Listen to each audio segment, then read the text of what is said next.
తిరుపతి జిల్లా నాయుడుపేటలోని గురుకుల పాఠశాలలో అస్వస్థ గురైన విద్యార్థులు కోలుకుంటున్నారు. నిన్న మధ్యాహ్నం చికెన్ పూరి తిన్న విద్యార్థులకి ఫుడ్ పాయిజన్ అయింది. 110 మంది విద్యార్థులు అస్వస్థ గురయ్యారు. దీంతో సూళ్లూరుపేటలోని ప్రభుత్వ హాస్పిటల్కు తరలించారు. ట్రీట్మెంట్ పొందుతున్న విద్యార్థులు కోలుకుంటున్నట్లుగా తెలిపారు వైద్యులు. మరోవైపు విద్యార్థులు ఆహారం పట్ల నిర్లక్ష్యం వహించిన గురుకుల పాఠశాల ప్రిన్సిపల్ దాదాపీర్, వార్డెన్ విజయ్ భాస్కర్లను సస్పెండ్ చేశారు జిల్లా కలెక్టర్. పూర్తి వివరాలు మా ప్రతినిధి అమర్నాథ్ అందిస్తారు. తిరుపతి జిల్లా నాయుడుపేటలోని బిఆర్ అంబేద్కర్ గురుకులానికి ఎంతో పేరు ప్రఖ్యాతులున్నాయి. ఇక్కడ చదువుకున్న విద్యార్థుల్లో పలువురు దేశ అత్యున్నత సివిల్ సర్వీసులు కూడా ఎంపికై ఉన్నారు. ఇలాంటి ఈ గురుకుల పాఠశాలలో విద్యార్థులు అస్వస్థతకు గురయ్యారు.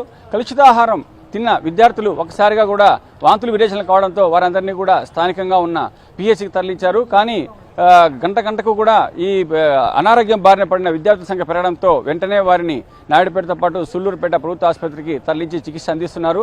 దాదాపు శనివారం సాయంత్రం గురుకులంలో పూరీలు చేశారు. అదేవిధంగా ఆ పూరీలనే ఉదయం వాళ్లకు బ్రేక్ఫాస్ట్గా పెట్టారు. అనంతరం మధ్యాహ్నం చికెన్ చేశారు. చికెన్తో పాటు పూరీలు కూడా తిన్న విద్యార్థులకు అందరికీ కూడా అస్వస్థతకు గురయ్యారు. దాదాపు 136 మంది విద్యార్థులకు వాంతులు విరేచనాలతో పాటు ఇతర అనారోగ్యానికి గురి కావడంతో వారిని చికిత్స కోసం సూళ్లూరుపేట, గూడూరు, నాయుడుపేట ఆసుపత్రి తరలించారు. మొత్తం 136 మంది విద్యార్థులు అస్వస్థతకు గురయ్యారు.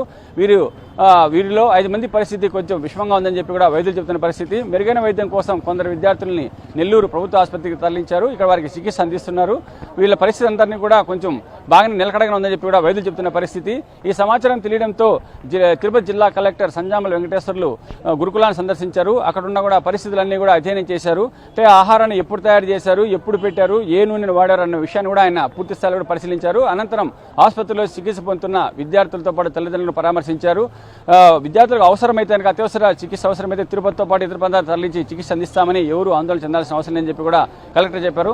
మొత్తం మీద ఈ ఘటన పరిశీలిస్తే అక్కడ నిర్వాహకుల నిర్లక్ష్యం కారణం అనిపిస్తోంది. ముందు రోజు తయారు చేసిన పూరీలను మరుసటి రోజు విద్యార్థులు పెట్టడం, అంతేకాకుండా కూడా అదే నూనెను వాడారని, ఆ నూనె వల్లే తమకు ఈ విధంగా జరిగిందని చెప్పి కూడా కొందరు విద్యార్థులు చెబుతున్నారు. ఇప్పటికైనా అధికారులు చర్యలు తీసుకుని తమ పిల్లలను కాపాడాలని చెప్పి కూడా తల్లిదండ్రులు కోరుతున్న పరిస్థితి. జర్నలిస్ట్ ప్రదీప్తో అమర్, ఎన్టీవీ, నెల్లూరు.